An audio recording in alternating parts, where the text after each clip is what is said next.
morning, everybody. Thanks very much for coming out. It's my pleasure this morning to welcome Christina Hawley, who is currently the representative for PAX International in the United Nations. PAX is an NGO that works in fragile and conflict-affected areas to protect human security and prevent and end armed violence. Prior to that, she had worked for a small NGO in Brussels called Crisis Action that worked on protecting civilians from armed conflicts. She brought forward with the European Parliament in Brussels and with the cabinet of the Secretary General of the Organization for Security and Cooperation in Europe in Vienna. She's had an extraordinarily interesting and wide-ranging career, dealing very much with the NGO side of international organizations. We tend to spend a lot of time talking about how the UN and comparable organizations actually operate. Christina has lots of experience working with NGOs that try to shape and influence what those international organizations do. And it's an extraordinarily demanding job, a very time-consuming job, and so it actually was difficult to find a time to schedule when Christina could join us. And she's in the midst of having traveled from the West Coast to Amsterdam and then back here again to New York, and then she just made it up here last night. So it's really very kind of her to have squeezed us into an extremely busy and hectic schedule, and we're very fortunate and very grateful that she made the time to come visit with us today. So please join me in welcoming Christina Hawley.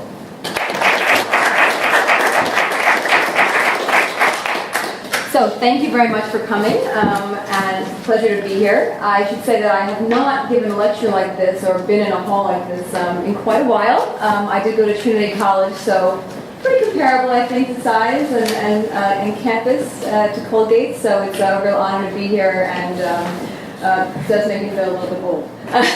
But it's great to be here, and I want to make this as useful for you, as interesting for you, and so I will at various points just ask for your feedback. Also, just ask some questions along the way to make sure that what I'm saying makes sense, that I'm not slipping into any jargon that oftentimes in any field that you work in tends to happen.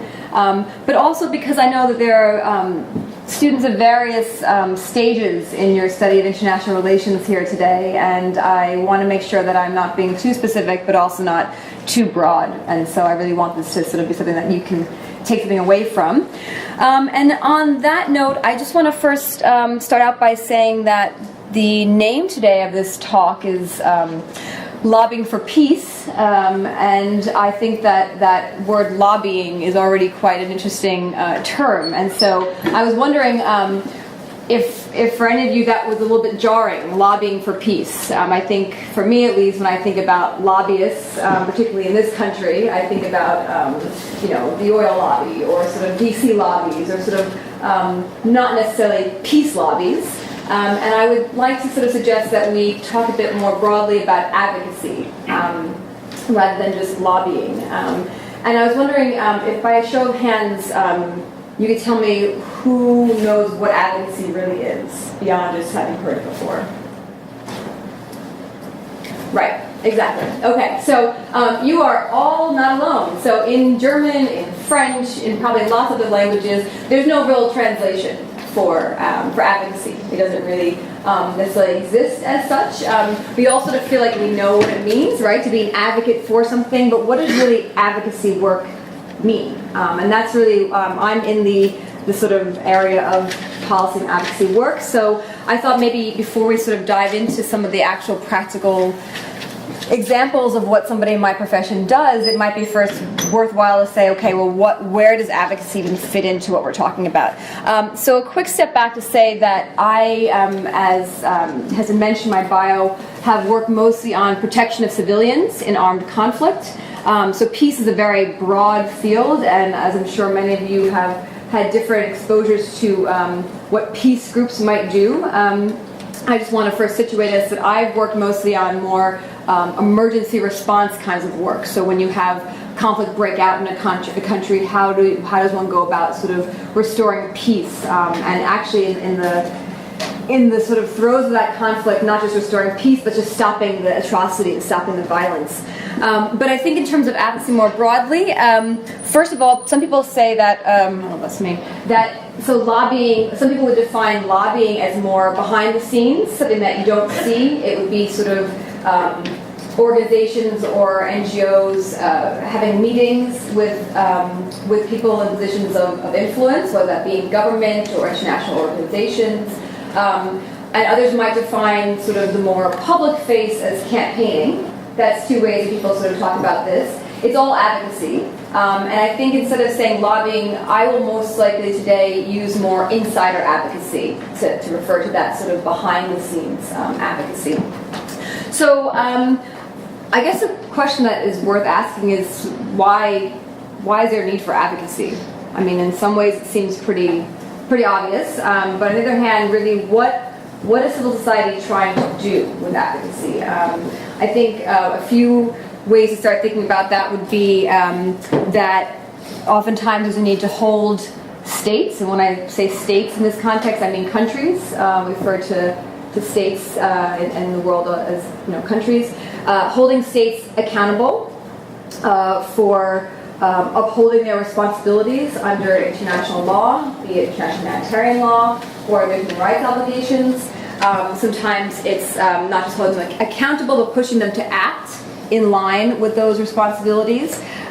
Sometimes it's filling gaps, I would say, in the international system. So one of the organizations I worked for was a small diplomatic advisory group called Independent Diplomat. And they are a group that, particularly at that point when I worked for them, was looking to try to help provide expertise and experience to marginalized states. So for example, South Sudan at the time, I worked with them was 2009. South Sudan was not yet an independent country. And yet you had a South Sudan liaison office in Brussels, in Belgium, that had maybe one or two staff members, two South Sudanese. They had only met with 3 states, the Troika as it's called, the US, the UK, and Norway, who were the guarantors of the comprehensive peace agreement that ended the war between Sudan and South Sudan in 2005. And so you had this office there, and these diplomats, well, they weren't yet diplomats, they weren't actually an independent state. They had only met 3 states in a capital that is the seat of the European Union, as you know, that has now 28 member states. It has representatives of the US, of the African Union, of the League of Arab States. There was clearly a need in this system where you had these South Sudanese who were operating, supposed to be somehow engaging with the policy making that affected South Sudan, or at that time Sudan, yet they didn't have the expertise about who they should be meeting, what they should be saying when they meet with those people, and really just kind of the know-how as how to operate in this system. And so sometimes the kind of advocacy that I was involved in that situation was actually just setting up meetings with all of the other EU member states that they hadn't yet met with. It sounds kind of crazy they hadn't met with Germany. They hadn't just met with the representatives of Germany in Brussels, which, given the role Germany plays today on South Sudan and Sudan, seems kind of astounding. But it's just you're thinking about the actual reality. These are people who had been in war for decades and suddenly were put into Brussels and expected to sort of somehow know how the system works. So in that sense, the advocacy was really, I think, filling a gap in the international system. And you could see that also, let's say with Kosovo or other countries where discussions are happening at the UN, at the EU, about a country or about an area, it's not actually recognized as a country, where those people don't have any say into the system. And so sometimes civil society is trying to bring those voices into those processes, and sometimes that's formalized, like I said, through Independent Diplomat, or as we'll talk about later, just linking people from the ground with those people making policymakers at the capital level. So I think I'll leave it broadly there. So advocacy is, like I said, there's what we'll get into in a moment about some specific examples, but I think largely serves the role of trying to make sure that states uphold their responsibilities, are pushed to act as required by these responsibilities, and sometimes fill gaps of the international system, which is, as we know, mostly state-dominated in a world where we have increasing non-state actors, sometimes fails to sort of match, it's not really fit for purpose, so to speak. Okay, so before going on, I thought it might be useful to maybe, and I might jump over here, I'm not sure if you can all read what's on here, but it's really just to have some kind of visual tool, so it's not just me boring, boring you all to death. I thought it might be useful to talk a bit more about civil society, what we mean by civil society organizations. If I were to say, what kind of NGO, what comes to your mind when I say, okay, an NGO that works on peace and security? Are there any names we might throw out? Have an NGO that you've heard of?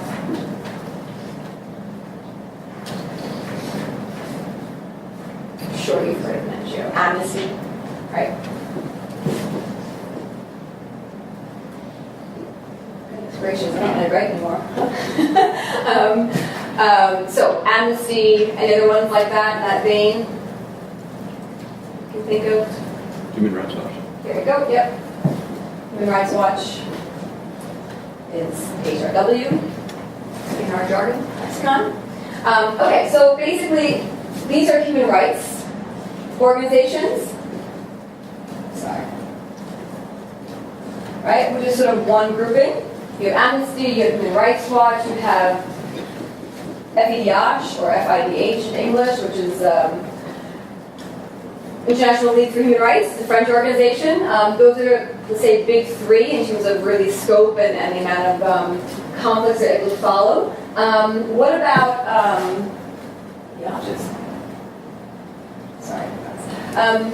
what about organizations that deliver aid on the ground? Any names that are?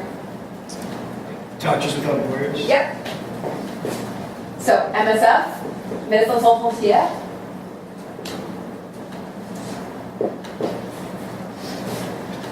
Any others? NCRC.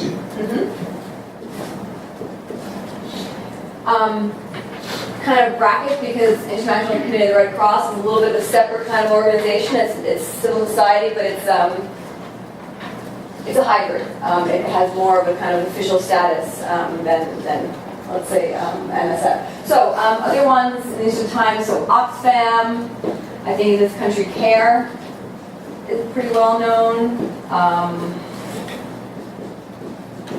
World Vision, International Rescue Committee. I think a lot of these names you might have seen, particularly in the last few years of the refugee crisis, and looking at sort of how can I help, but you've seen a lot of these names come up, maybe not. These are aid groups, also known as humanitarian organizations, right? Also civil society. So, human rights organizations, humanitarian organizations. Let's talk a little bit about peace-building organizations. I'm just going to write these. Sorry, I'm going to write it, guys. So, these probably are not as well known, but just some names, since I want this to be actually practical for some of you. So PAX, the organization I work for now, would consider itself a peace-building organization. I'll say more about that organization later. Search for Common Ground. I'm just going to review this search. There's Safer World, which is based in the UK. Nonviolent Peace Force.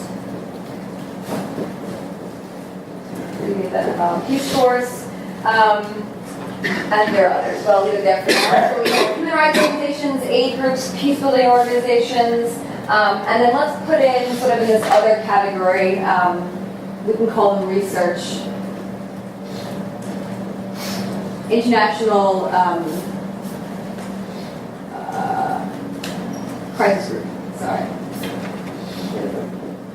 A moment there. ICG, International Crisis Group. You have organizations that don't really necessarily fit this. Maybe OSF, Open Society Foundation. It's got a lot of press recently with Soros and clampdown in Hungary. You'd have, let's see, those who might be more familiar with the Geneva scene, the Center for Humanitarian Dialogue.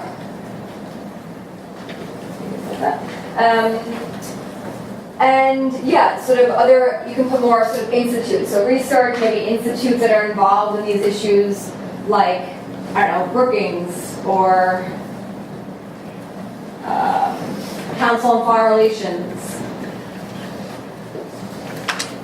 So, point is, a lot of different kinds of groups that are involved in peace and conflict. And that would all probably say, for example, in the case study we're going to look at Central African Republic, would somehow have a hand in this, right? But it's a lot of organizations doing a lot of different things. And so I think it's useful maybe just before we talk a bit more about advocacy to say that almost all these organizations, actually all of them, are somehow involved in advocacy. Some very directly, some more indirectly. But I think just very briefly, human rights organizations are focusing mostly on obviously human rights and some liberties. They're looking at the modes of operation, fact-finding on the ground, looking at documentation of abuses, monitoring, right? Those are sort of the general kind of things that those organizations do. You'll see that in terms of what it actually looks like. Reports, right? Human Rights Watch is known, I think particularly in the last decade, really has surged ahead as being the sort of go-to organization for reports about documenting abuses. Amnesty also doing that, but I think probably better well known for a lot of its campaigning and sort of the different chapters in various countries that is also doing fact-finding and whatnot, but then trying to do more actual vocal campaign work, and I think the options like that as well. Aid groups, wholly different animal, right? They're sort of trying to be neutral. They are looking at delivering life-saving humanitarian aid, right? You'll see, if you look into this, a lot of these strange acronyms like WASH, sort of water, safety, hygiene. These are the groups that are actually going in and trying to actually get those things to people, right? Who need to maintain neutrality in order to sort of be able to get access to where they have to go. And that's why, again, ICRC is sort of always given this sort of status of being that neutral agency. MSF has done a lot more in advocacy the last years, and we can talk later on about the challenges that poses. CARE, World Vision focuses on children. A lot of them have different angles, but let's say Oxfam is probably the most political, but still providing aid, and yet at the same time has an entire advocacy wing and is trying to sort of kind of wear both hats, which again we can talk about later, very challenging. And then peace-building organizations at various stages of conflict are looking at how to build durable peace, which seems pretty obvious, right? They're trying to achieve, but how are they doing that? So they're trying to, address the root causes and the effects of conflict. And depending on where the country is, whether they're in the midst of the conflict or right afterwards, when you're starting to look at how to move towards recovery and then develop the country, a lot of these organizations are in it for a bit more of the long term. They're looking at reconciliation efforts. They're working with community leaders on the ground. They're working with faith leaders, which we'll talk about more later. And they're doing, at the same time, various advocacy outreach efforts based on that experience on the ground. So those are slightly different sort of than the ones doing aid or focusing explicitly on human rights. And then you have other groups that are sort of international crisis group who are providing a lot of analysis and saying, we're talking to all these different people, this is what we think, these are the recommendations that we think should be taken to resolve this conflict. OSF is obviously looking at more generally how to promote democracy. Center for Humanitarian Dialogue is probably not as well known. They're based in Geneva. They're doing a lot of behind-the-scenes mediation work. We're going to talk about mediation in this. So bringing together, let's say, rebel groups who, it said, okay, they need to come together and they need to be able to perform. They need to propose.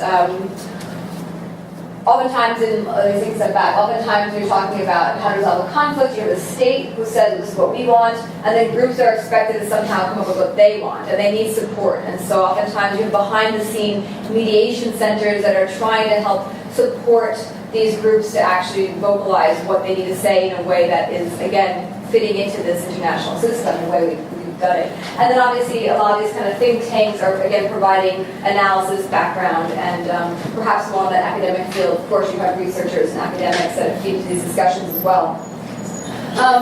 So all this not to overwhelm, but really just to say that, when one says advocacy, there's quite a lot we're talking about. And so what I'm going to talk about today is only one little small part of this, but since I think a lot of you are perhaps interested in this field and trying to get a sense of where you might find your footing, whether you want to go into this work as a career, there are a lot of different avenues. And it's so, just saying NGOs is sort of quite broad. And I think it kind of helps to think a bit more specifically about what your life would be like if you're working let's say, Somalia for Oxfam versus working in DC at Brookings versus working at, Human Rights Watch in New York, or let's say, Amnesty in New York. They're very, very different career paths, very different daily existences, and all come with their challenges, but also their privileges, I would say.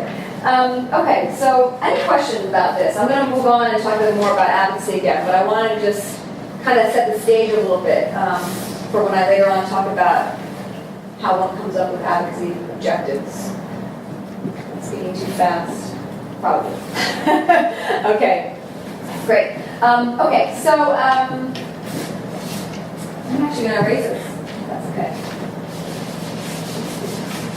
And just talk a little bit more about going back to advocacy. How does one actually, well, for lack of a better or more elegant phrase, do advocacy?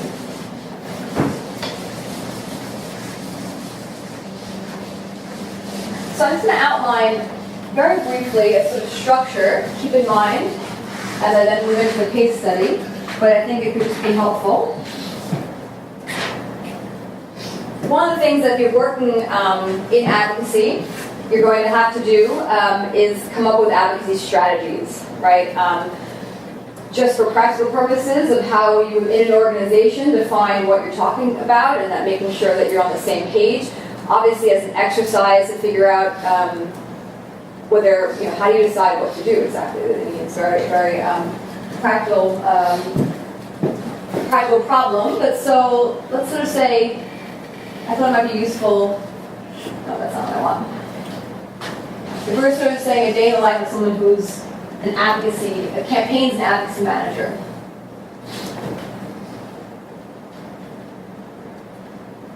So,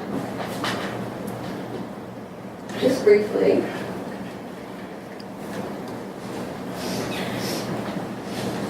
just a kind of outline of an advocacy strategy. So the first thing you're looking at, which is usually the easiest thing, at least to sort of feel you have a sense of, is what is the problem? So that's in the world, right? What is it that is happening that you're trying to address, right? In my line of work, like I said, we're looking at protecting civilians in armed conflict. So that means most of the time it means that there is a threat of mass atrocities or they are already happening, right? That is the problem. There are people, I work, like I said, on protecting civilians, who are innocent civilians, mostly women and children, and the elderly, caught up in conflict. And depending on where we are, they are actually either being killed, being tortured, being abused, or they are at grave risk of that happening to them. So that is usually some iteration of that is the problem. The next thing you sort of then look at is, okay, well, what is the objective of your advocacy strategy? What is a change that you actually concretely want to see? Or rather, let's look at it more from the policy perspective. What is the policy change that you want to see? I mean, obviously you want the problem to go away. You want people not to be in those vulnerable positions, not to be being killed. So then you have to set the objective.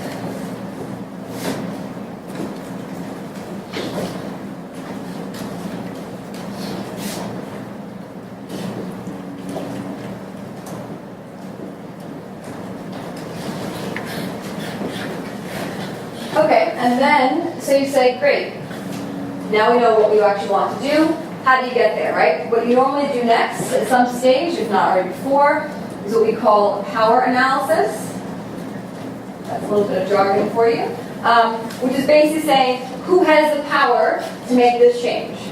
And this is where we talk about policymakers, which just to sort of give a brief definition, I think in the US we think senators, congressmen, maybe State Department officials. So policymakers, or oftentimes say officials for short, that would be anyone ranging from the actual government officials in the country affected to the people who are sitting in Brussels in the EU Commission, to the diplomats that are at the UN representing their country in negotiations at the UN. So basically anyone who is making policy, but just sort of to clarify that. So who has the power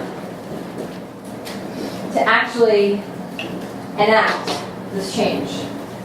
Why cannot write R's?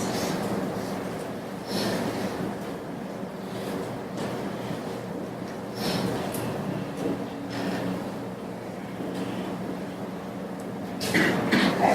I'll come back. This is where you then have bilateral advocacy. So you're talking about when you might go to a national level, when you might go to your congressman, or you might go to the senator, versus, let's say, multilateral, where you want to engage the UN, the African Union, the EU, the European Union, the League of Arab States. Then there are, regional organizations, and so on. You have different agencies, humanitarian, DPA is political, peacekeeping operations. Anyway, not to sort of expect you to know any of those, but just that it's going to, this power analysis is going to branch out, right? You're going to go through them within the EU. You're going to have Germany, you're going to have France, you're going to have the UK. And then when you're doing a proper power analysis, you actually get really detailed. So who within the EU, in Brussels, in the Durban mission, who's working on these issues, who actually is the one who's setting instructions back to the capital, who is in the capital making the decisions. So anyway, this is that's the power analysis. Who has the power to make the change? And then, really briefly, you're going to come up with, through all this, a theory of change, which is basically saying, you will achieve objective X by getting policymaker Y to do, to make the change over here. So you're going to reach the objective by getting this change. And basically the thing we haven't talked about yet are the tactics. And so I'll mostly talk today about, as I mentioned, insider advocacy.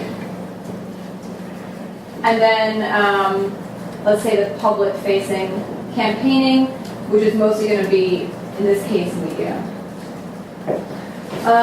So I will, before moving into the actual case study, just say a few words a little bit more about, this seems a little bit black and white. I mean, it's not obviously, the power analysis that's going to get quite colorful. But I think the question really comes down to sort of how are you influencing, right? So this theory of change. How are you inducing these policymakers to make changes? And that's where theories of change get really interesting. And I think that Crisis Action, which is the organization I used to work for, and which you will never have heard of, probably, because they are a behind-the-scenes organization explicitly, without a media profile, on purpose, because their reason for being is that they were a UK organization originally, in response to the UK's involvement in the Iraq War, felt that the public came out and voiced their opinion. They were not for the war, and yet the government still went to war. And so there was the founder of the organization who said, clearly this sort of lever of civil society, advocacy, did not have the effect that, let's be honest, in Western countries we expect that, right? That we expect in democracies that what people sort of want will somehow influence policy making at capital level. It didn't happen. And they said, okay, there must have been more that could have been done. It could have been more strategic. There must have been a way to influence that decision better. And so it began in the UK. Unfortunately, the founder, very young, died in a mountain climbing accident, and the organization kind of then took a very quick early turn to become international and started opening up very small offices in Brussels, Berlin, Paris, then New York. And now today, about 12 years later, is a full-blown international organization with a presence in Nairobi, Addis, South Africa, some in India, Washington. So really, no longer in Cairo, but now in Beirut. So quite international. And their whole sort of way of working is they say, okay, they work specifically on protection of civilians in armed conflict. That whole map you saw earlier of all the different organizations that are working on these areas, and you can add to that other bits of civil society we haven't talked about yet, so faith leaders, trade unions, women's groups, lots of different thematic groups, all these different actors are somehow contributing and trying to get their message across, often with the same aim of, let's say, stop a conflict, protect people. But arguably, if they speak with one voice at strategic moments, they'll have a better chance of actually influencing policy. That was the idea behind Crisis Action, and Crisis Action is explicitly an advocacy organization, so they don't have people on the ground. They don't want to duplicate the work that others are doing. What they will do is work with all these different groups that they call partners. They will consult with them when they feel there is an issue that they can make a difference on.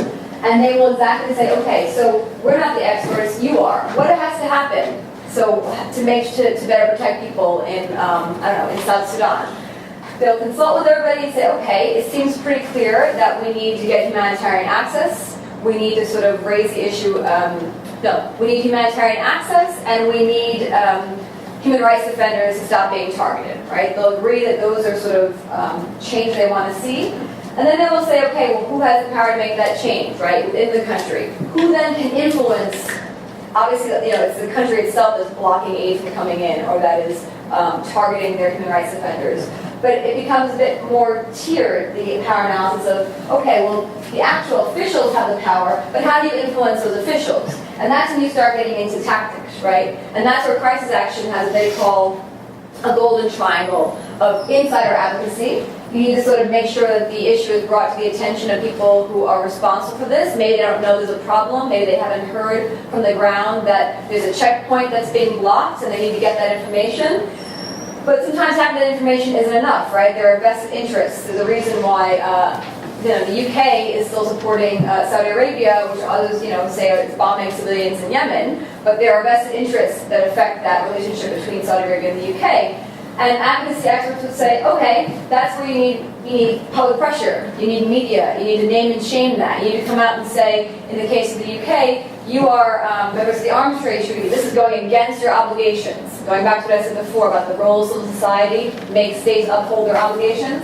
And oftentimes, when it comes down to actual parliamentarians in the case of the UK, but let's say here in the US, it's a congressman, it's the public mobilization. No one cares until a congressman gets flooded with phone calls and has everyone worried that their town hall is going to be, overrun, right? So Crisis Action talks about it as that triangle of having the media pressure, when you have important voices coming out in the New York Times or in Le Monde or in any of the Washington Post sort of saying, former UN or let's say former Secretary General comes out and says this has to happen, people say, okay, that's a respectable voice. Then you have what we say pop mob. And that's not at all what I would say either. Popular mobilization, right? Which is the campaigning, it's the amnesty, right? It's the sort of stunts that Greenpeace does. It's sort of on the refugee crisis, sort of having life vests everywhere, sort of making visual impact, actually kind of coming out and saying we are against this. It's popular mobilization, actually calling the congressman, and then it's the actual insider advocacy, which we're going to talk a little bit more now. So anyway, I just thought it could be kind of interesting since I don't think advocacy is a very easy thing to get a sense of and what it actually means to sort of do advocacy. You sort of see an organization saying, okay, well, we want to sort of get a peacekeeping operation. And you think, well, how did it get to that, and how do you affect that? How do you actually get states of the UN to agree to that, when there are lots of reasons why certain states are not going to want to allow peacekeepers into their country, are not going to want to be seen as allowing peacekeepers into another country that they're allied with. There are a lot of factors geopolitically that come into this, but for now, I thought I would just, this. For the moment, basic structure.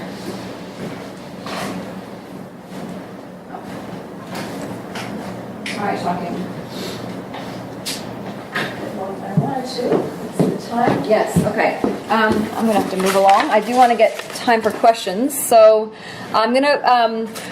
Let's breeze through a case study, Central African Republic. I'm assuming most people don't really follow what's been happening there. I hadn't. I should also say that part of being advocacy experts is that you're not experts on a lot of these conflicts. Like I said, you have experts. There's a lot of people who are. It's really looking at you're the expert on how to influence, right? So, let me take this off mute. So this conflict, as just a very general background, like I said, we're not going to discuss really the substance of the conflict, but really just how civil society responded, and particularly my work at Crisis Action in Brussels. Basically, Central African Republic is a place there's been a lot of upheaval the past 20 years, but we're looking at in 2013 when you had a coup. And basically you had ethnic cleansing starting to spread rapidly throughout the country, with mass atrocities being committed by both the Muslim and the Christian populations in that country. And basically by March of 2013, 90% of the capital Bangi's Muslim population had been either killed or forced to flee. And at this point, still in March, almost nobody was talking about Central African Republic. Wasn't on the top of the UN agenda, really one of those places that sort of, particularly for the US, middle of Africa, not something your public's going to care about. And for a lot of places, besides with France, that's really what happens, you know. So these places where it's too far flung and no one has a sense of what's going on, and there are other stereotypes that come in that make it difficult to get people to care about those places. So basically, you started to see the level of atrocities prompt calls for action to prevent a possible genocide. People were starting to say, hey, this looks familiar to Rwanda. Very different situation, but some of the same sort of feelings of fear. Crisis Action in that summer was already trying just to get the UN, to get it higher on the UN's agenda on the humanitarian side of getting aid in. But basically we're going to fast forward to the end of the year, where you had already had some attempts to sort of put forces in. The French sort of sent some forces in December. But we're going to basically look at from between, I think this was end of December or January of 2014. This is a Human Rights Watch video. The person who you're going to see, Peter Broker, a colleague of mine, very active on Twitter, was one of the ones who was feeding a lot of the on-the-ground information to journalists. Goes back to what we talked about, Human Rights Watch, fact-finding, saying, hey, this is happening, I'm here, I'm tweeting pictures, and was really one of the sort of go-to people that I saw diplomats also retweeting and saying, look what this guy is saying and seeing. All right, let's hope this works. Let's just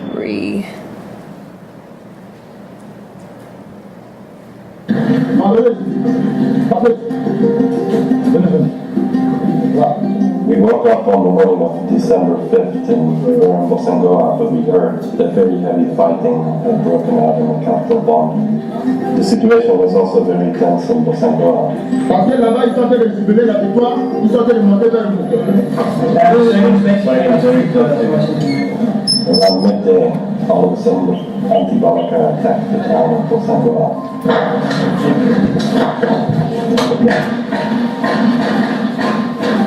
So there's anti-Balaka and there's Seleka rebels. So it's just talking about one of the rebel groups. We were forced to flee together with much of the population to the base of the African peacekeepers.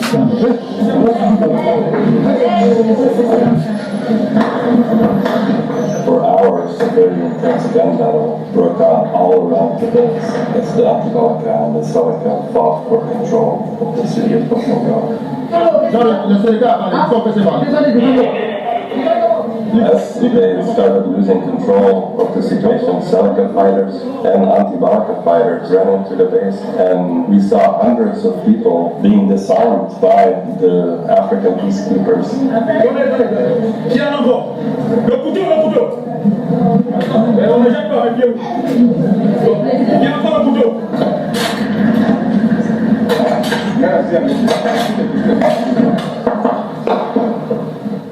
People were sitting there in absolute silence because I think they were trying to listen to what was going on all around them. But the next morning, over 1,000 people were dead in Bosangoa and Bangui.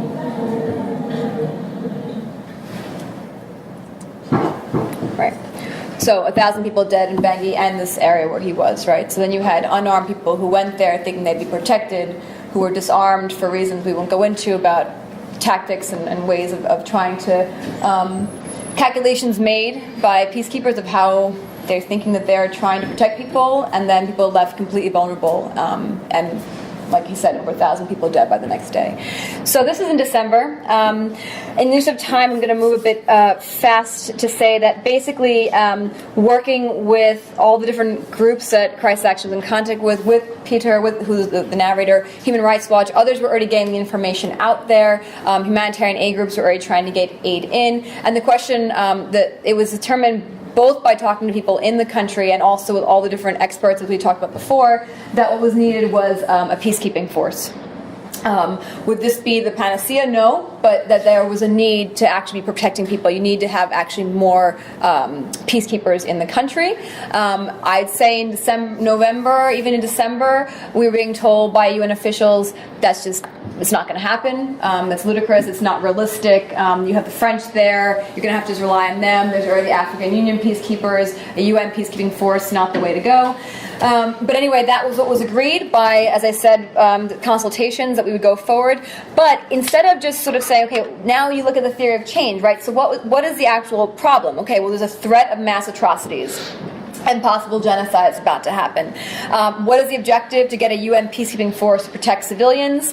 What is the theory of change? Well, to get a peacekeeping force approved at the UN, you have to have the Security Council approve it. And in this case, we felt that if the UN Security Council, they will agree to it if the UK, the US, and France agree to it. That'll be different in every situation. Obviously, you see on Syria, you need Russia, you need obviously China, but not to go into all that, there are situations where it's pretty much understood that certain countries, Russia or China, are not going to sort of push back on, and you basically need to have the French and arguably the UK and the US on board with this. So that was the power analysis, that we had to convince those countries that a peacekeeping force was necessary, that it was going to actually have an impact.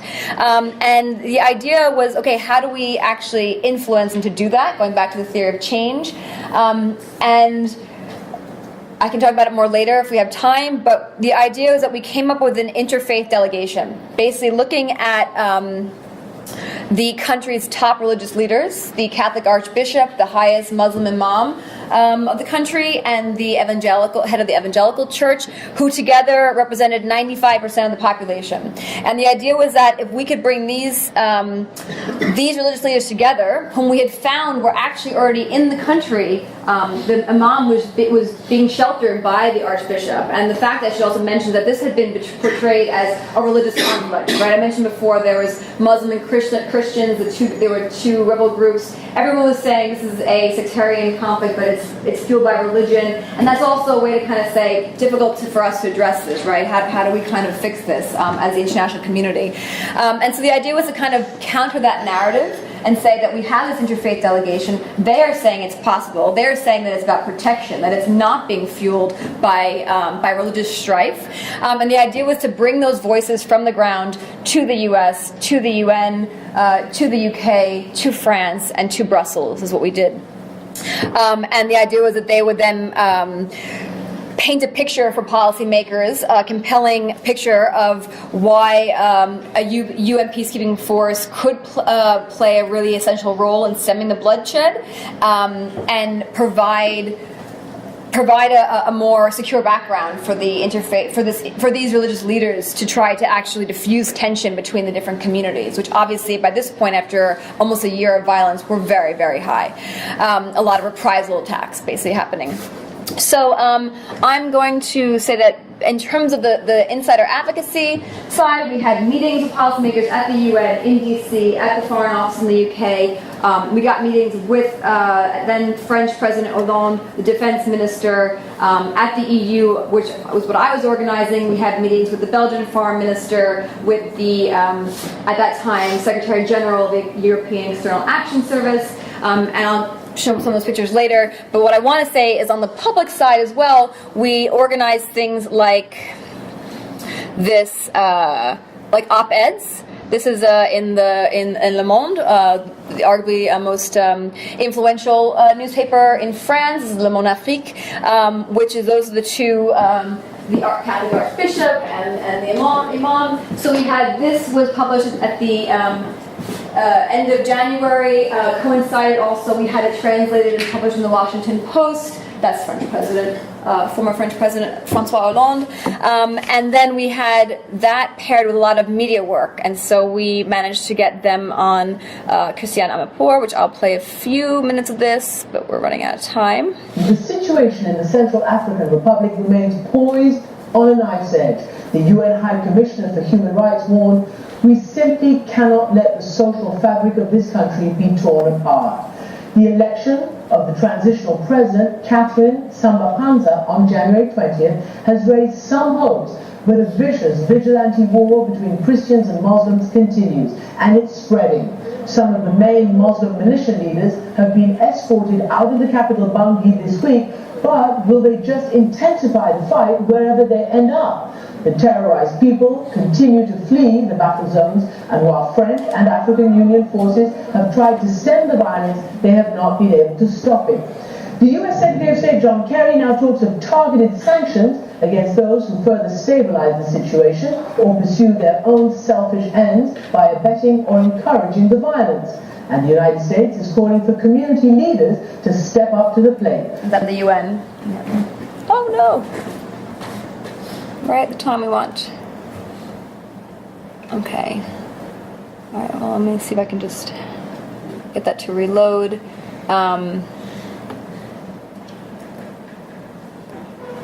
Right. Well, so basically, I hope that this will reload, but in the interest of time, just to say that she interviews the two of them and asks them questions about, the things you can imagine. So why, people say this is a religious conflict. Is it not? They say no. And talking exactly, basically giving them the platform to say that they think that a peacekeeping operation would be vital. Sorry. Unfortunately, I think it's not fetching this archived video. So that's a shame. But anyway, just to move on, we do see that this is in January. Oh, actually, let me first pull up just one or two pictures so you can actually see.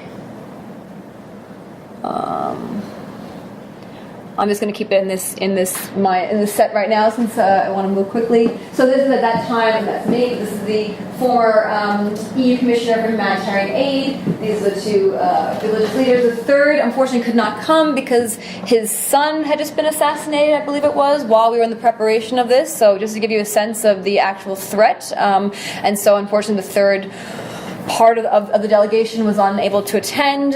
This is meeting with, these are all in Brussels that I organized. These are meetings with the then Secretary General of the European External Action Service, which is the EU's sort of foreign policy institution.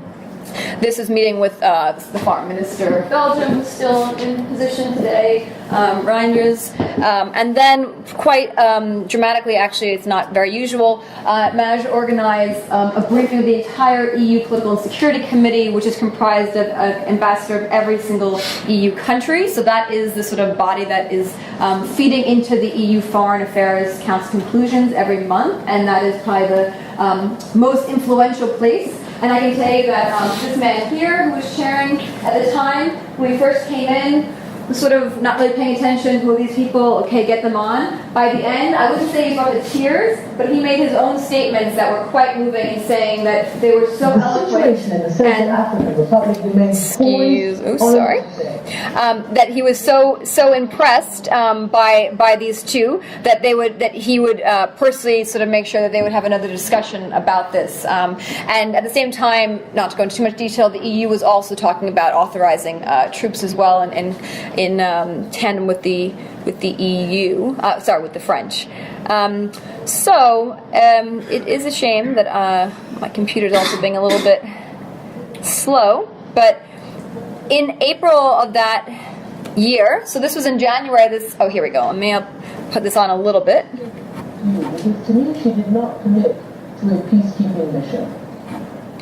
Head and see what will be needed. The Africans here speak Samantha Power of their speaking. ability, once they're especially at full strength, to bring the situation under control. But I think, again, it's very important that we walk and chew gum at the same time. If there were a peace to keep, and one could live in that we'd be in a position to do that more quickly than otherwise. You heard what the ambassador said. You went to see her. What did she say to you? Because to me, she did not commit to a peacekeeping mission. We have understood what she has said, but we think that the situation has changed. Since the 5th of December, the situation is not as it had been foreseen. The situation has changed, and the country is so vast, the whole country has become a powder keg. But we think that with the international community, a UN peacekeeping force could really respond to the size of the country and also to material means. And the African forces that are set up do not have the means, we must say the truth. Others are travelling on foot, and there is no means of communication. So for us, we want this to stop in a lasting way, so that the fires are really put out and the population is saved. You make a strange couple. On the one hand, you've got Christians and Muslims killing each other in the Central African Republic. On the other hand, here you are, the head of the Catholic Church, the Muslim leader of the Central African Republic. Why have you got together? And are you making any difference on the ground? We are together to first prove to international opinion that the crisis is not religious. It is a military and political policy where the religious temperament has been used for some people in order to reach their objectives, which is power. We are in a symbiosis, the minister and I, the imam and the archbishop, for us to mobilize the believers together so as not to accept the crisis becoming a religious crisis. Already a religious crisis, a religious war, and that the killings are unstoppable and that the two communities are forever going to be apart. Have Christians and Muslims in the Central African Republic always been enemies? No. No. In my childhood, at the time of the Christmas holidays, we shared our toys with Muslim friends. At the time of Ramadan, we played. In the past, we have never been enemies. We were brothers. Let's find our origins again. If we don't know where to go, let us recall where we come from, where we brothers have been, and let us stay together. Okay, I'm going to end that there in the interest of time. So that was January. In April, the UN adopts a Security Council, UN Security Council Resolution 2149, agreeing to a peacekeeping force in the Central African Republic. And in the text, explicitly mentions and welcomes the joint action of some domestic religious leaders, i.e. the two that you just saw, in trying to pacify relations, sorry, there's an S missing, and prevent violence between religious communities, noting the need to amplify their voices at the local level. So this is quite an achievement for our advocacy partners. Obviously, like I had said a few months earlier, only we were told that it was unrealistic. It was not something to be pushing for. You had the African peacekeeping operation there. You had the French, but not that one can give all the credit to just this delegation. We were told, and I think actually there is a slide I forgot to mention. This is by Adama Dieng, UN Special Advisor on Prevention of Genocide, saying that that bring those religious leaders to New York at a critical decision-making moment. Their compelling testimony did influence the Council and helped to galvanize a stronger international response to the crisis.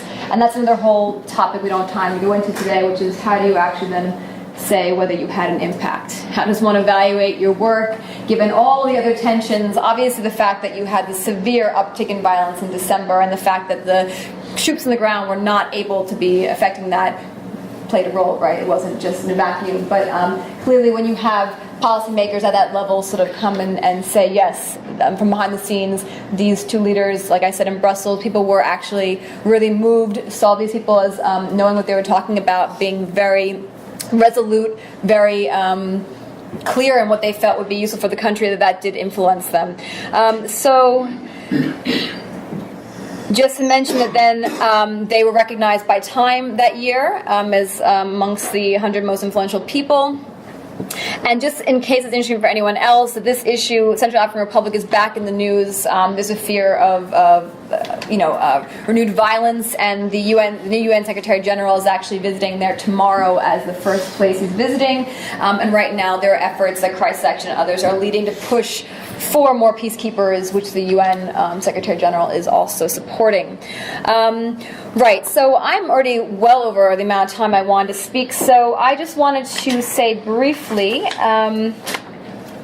that Something else that I may just draw your attention to that we don't have time to really talk about is that you might have seen that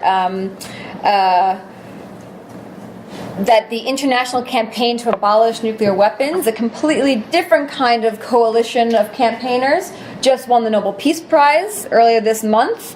ICANN, which I'm sure people have not heard of. I think in this country the media talks about the recently negotiated international treaty to ban nuclear weapons as just symbolic, because clearly there are no nuclear powers that are involved. I was going to talk a bit more about that in terms of the example of how civil society fed into that process, and just to say that what gets missed out on, I think, in this country, in any coverage that you see, is that it's not about saying that now we're going to ban nuclear weapons tomorrow. It's about norm setting, and it's about changing the discourse from a very security-focused discourse, which has always been that nuclear weapons are part of the security game, right? They're deterrent. It's how we keep the peace. It's how the U.S. ambassador had responded to the efforts to negotiate this treaty in the summer, holding her own press conference that was a little bit of a disaster, and saying we'd all love to live in a nuclear-free world, but come on, guys, it's not realistic. North Korea's not going to give up their weapons.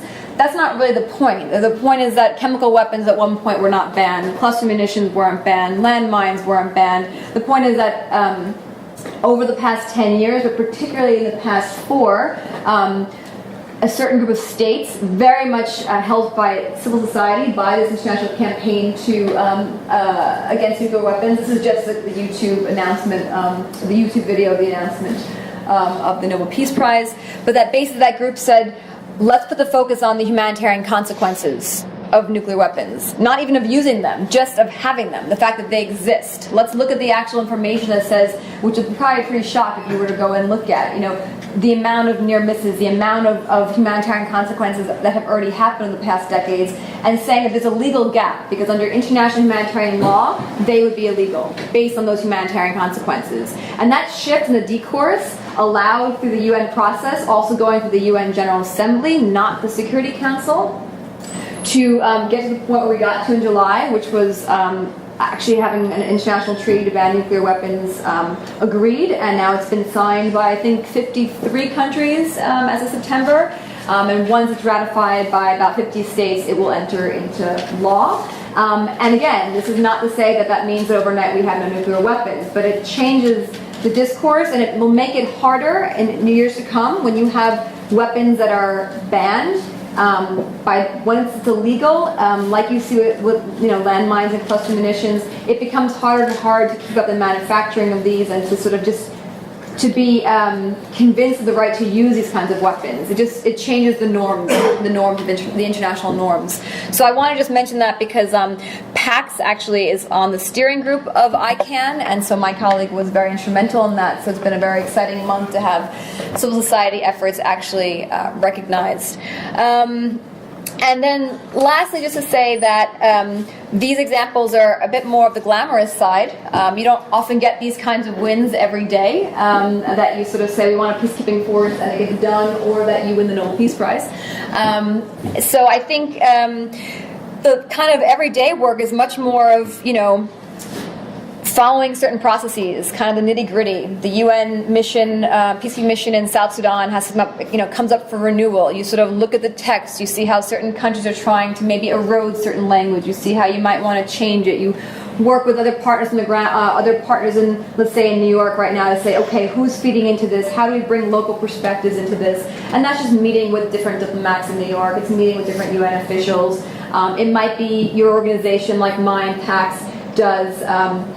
Work on the ground to get local perspectives that you want to feed into that mandate renewal process and say, okay, well, shouldn't the people who are affected by this have a voice, in the actual mandate renewal? And right now, the UN mission in South Sudan the last years has come under quite a lot of criticism, particularly after violence broke out in 2016. And if you haven't read about it, you should go look it up because it was quite horrific at the UN compound, and the rape, sexual violence, and the killings that happened, that basically there was a failure to be able to prevent that kind of violence, a failure to protect. And so there's been a lot of heavy criticism and change of leadership, and so in that case, it's a very big mandate renewal discussion about sort of how we adjusting this.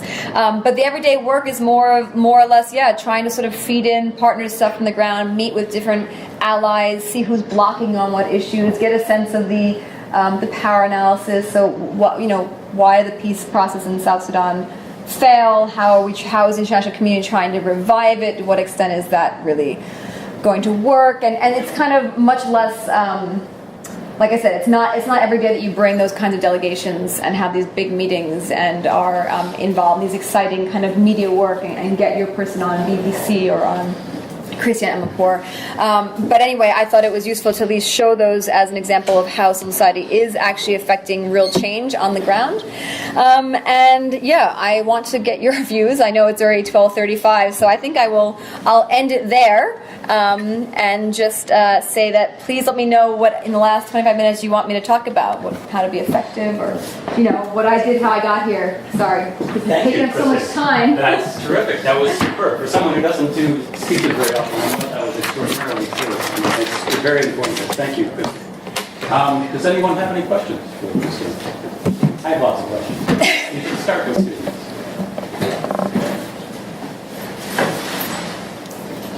Yes, please.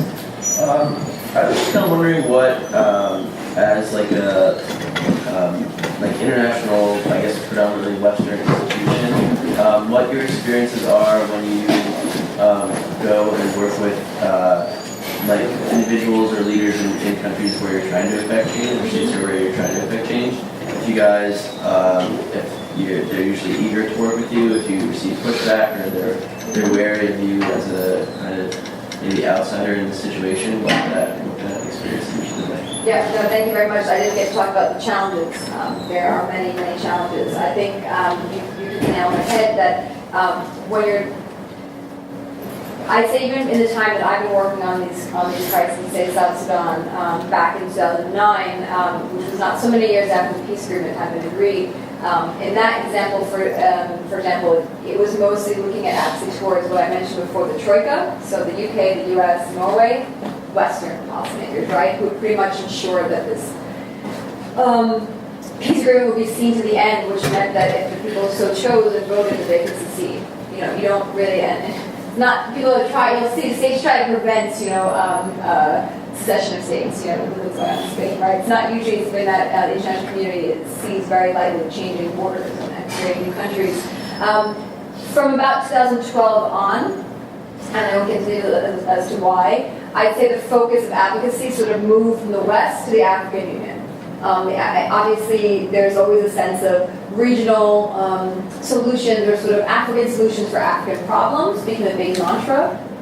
And in the case of Sudan and South Sudan, from about April 2012 onwards, after there was a certain resolution, the UN and everyone would say, oh, it's the African Union, we're taking their lead, right? And that's very difficult, right? Because of course they're going to say, oh, it's all being co-opted as a Western ploy and whatnot, and you have a lot of geopolitical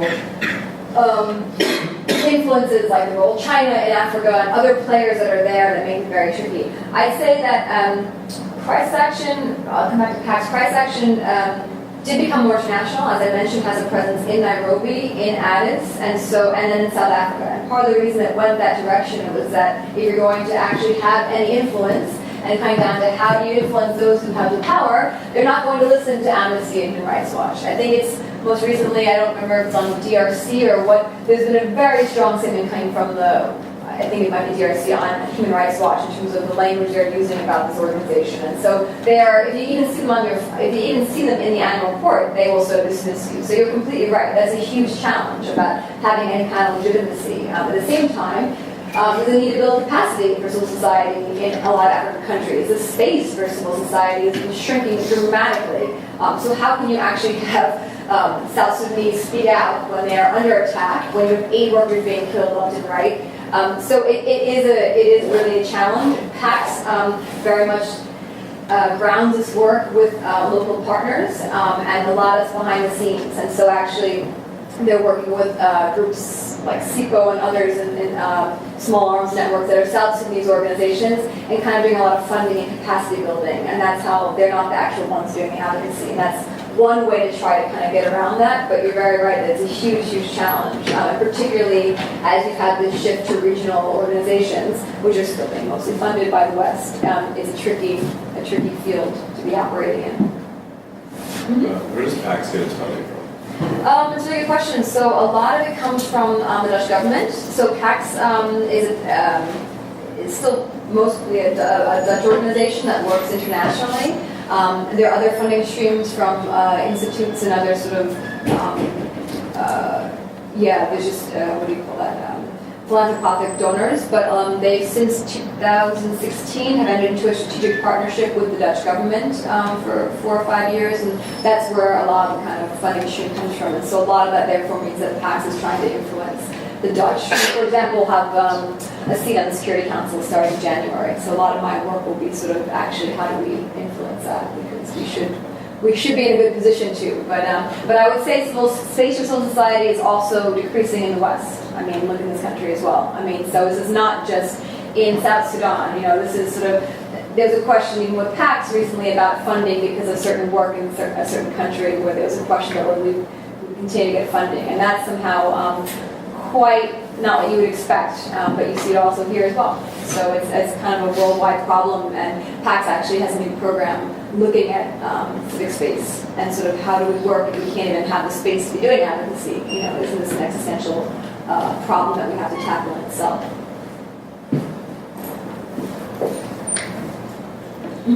I want to ask a personal question. Sure. Can you tell us a little bit about how, let's say, starting from when you graduated college, how you ended up, the path you took to get to where you are now? Yeah, sure. It was not sort of a very clearly charted path. I was a philosophy major. I did German and French philosophy, sort of so-called continental philosophy here, as they call it. And I did not know what I wanted to do with that. And I did go abroad my junior year, and I did not go on a sort of set program. I sort of charted my own course, which turned into a Trinity program. I later on led that, sort of assisted in that. So I think in my case, it was a little bit of sort of trying to find a way within where I was. So I went back to Vienna after graduating because it was a financial crisis. And so, I mean, I was a little bit, I graduated in 2006, but basically when I finished my studies in 2008, it was a hard time to be getting a job. And so I was very open, basically, to what I would work on. And part of the reason I kind of went more international is that I didn't really, at the time, want to be a student in kind of new graduate in New York, saddled with a lot of loans and insurance bills, and I thought part of it was a little bit of an escape. Let me go back to Vienna and just figure things out. And then while I was there, I thought, well, even from my philosophy point of view, I don't really understand how all this works and comes together, and I somehow had more of an interest in politics and in the international system, and so I did a one-year postgraduate program in Vienna, and then from there just remained very open to opportunities. And the first was an internship in the Secretary General's office of the OSCE, which then turned into a consultancy. And then I should say a big factor in all this is that I ended up, I married my husband became a diplomat, and so I kind of inadvertently found myself a diplomat's spouse. And that then meant that there wasn't really a decision anymore about whether I would just stay abroad or go back to New York and find a job. I sort of had to find a way that I would be able to, every 4 years, change. And so I would say that maybe to the point of how to chart that path, a lot of it is staying open and staying curious. And I've had to constantly change from Vienna to Brussels to New York, or go back to Vienna. I worked early on sort of more on the intergovernmental side. I mentioned I was in the parliament, then I was on the society side.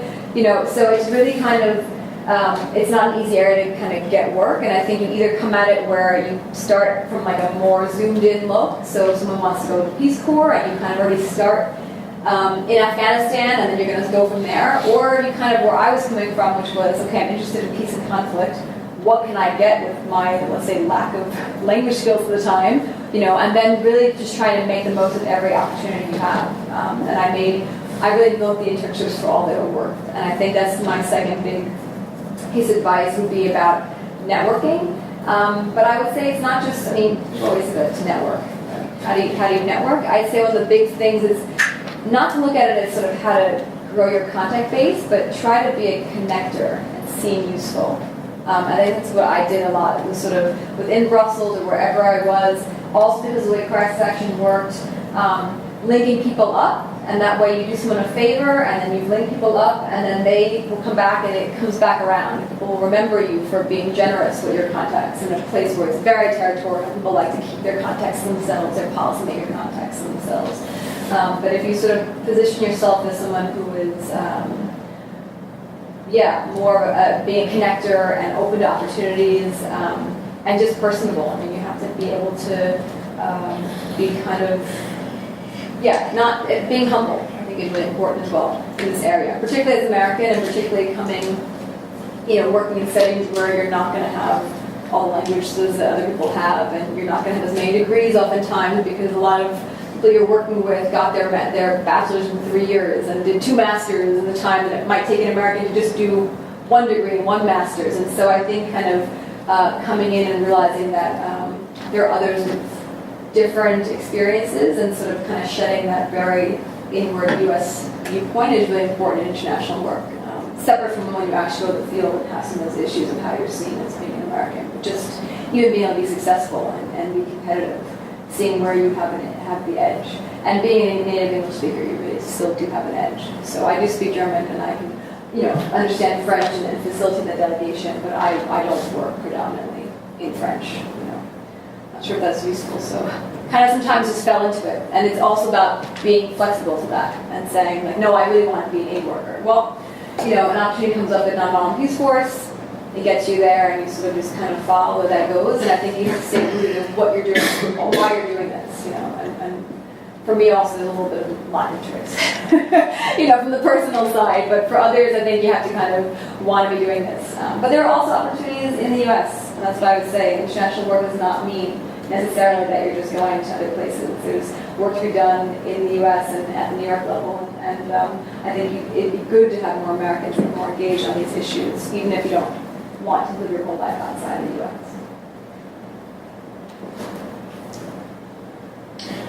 Follow up just on a point that was raised earlier, about how for you to be effective, you have to have credibility with the key actors involved in the work. When you talk about being, in other words, when you were arranging the meetings for the delegation from the Central African Republic, if the relevant person of the German delegation needed to be willing to take your call and talk to the relevant person in the Belgian government and so on. How do you build that credibility, which is really essential for you to be effective at what you do? Yeah, it's particularly difficult for an organization that has no media profile. So if you are Oxfam, those doors open really easily. If you're a Human Rights Watch, those organizations in a Western context open very easily. If you don't have any kind of profile, a lot of it comes down to, I think, obviously the work you've done, and I will have had contact with, so at the EU level, I'm not sure if those of you who studied the EU, each member state, there are certain committees, and so on Africa, COAFRA, those called, they're all French acronyms. So you kind of, in the beginning when I started Crisis Action, you meet with people just to say who you are, what your organization works on, tell them that you're here, and you just give some examples of where Crisis Action has, in my case, been effective and trying to show by showing what you've done. That's great. They might be kind of on your radar. In my case, I try to be super helpful by sending information at only the right times. Sometimes I think NGOs kind of just send things out and blast information, and it can, again, if it's a certain organization like Oxfam and Amnesty, those delegates kind of have to keep kicking that in because they're, they kind of just by the way society works with Western governments, but they will probably not respond to you or say thank you, But I try to sort of be really aware, also from the insights I had from living and being married to a diplomat, of how much is on their plate. Cooperative delegates are dealing with all of Africa. Right, that's a lot of countries, and sometimes they have a second dossier if they're in a small, medium-sized country, right? So they don't have the luxury like Germany to just focus on Africa. They might be doing with that, and all of Asia. So, half the world they're dealing with. So I would try to really look at it from their point of view a lot and say, so what is really useful? Keep my emails really short. I think a lot of it came down to my ability to not manipulate, but to be a good communicator. Keep my emails short. Even when I've come to PAX recently, On my first day, I was told, please send out this siege watch report that we were talking about on Syria, and it was this whole long document, and I thought, today begins the UN high-level week. Even though there is an important meeting on Syria this week, I'm not sending out this much text to policymakers today. That just is going to look really tone deaf.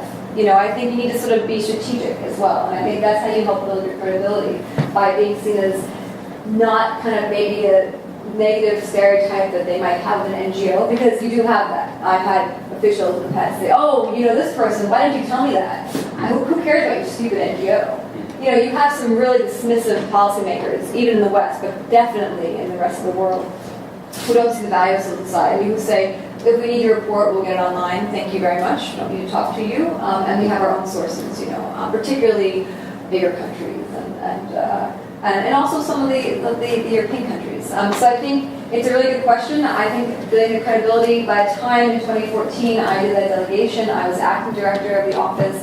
I had been in crisis action for 3 years. I worked on DRC, LRA, Sudan, South Sudan, a bit of Mali.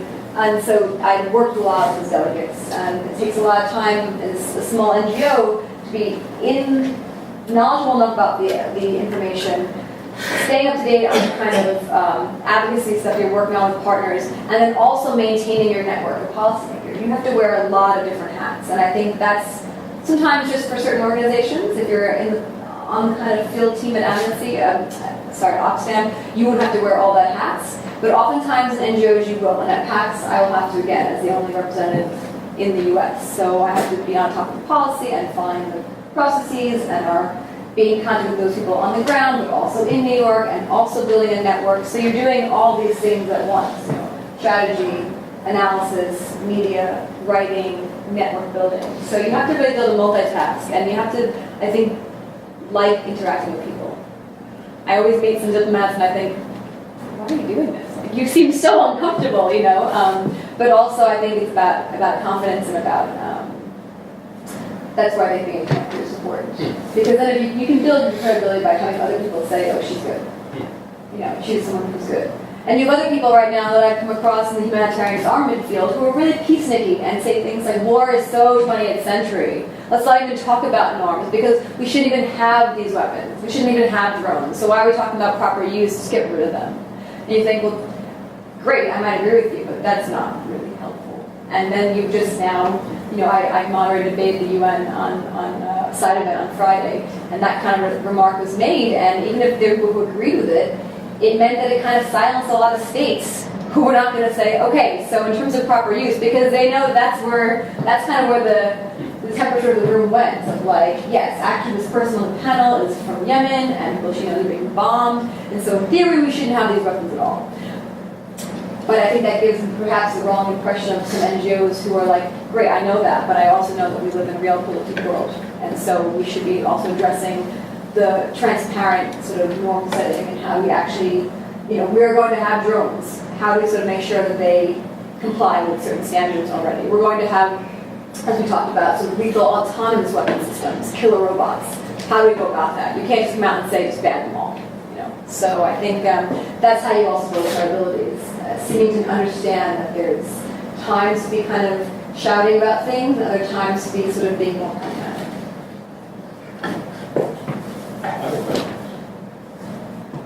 Would you join me in thanking Christina? No. But before we thank Christina, let me mention there's going to be a lunch at 1:15 over in the conference room at the Coop, which you are all invited to. So if you'd like to join us and talk further with Christina, that would be a more informal conversation. It's free food. So if you'd like to join us, by all means, if you'd like to talk further with Christina, that's an opportunity to do so. But why don't we wrap up there, and would you join me in thanking Christina for her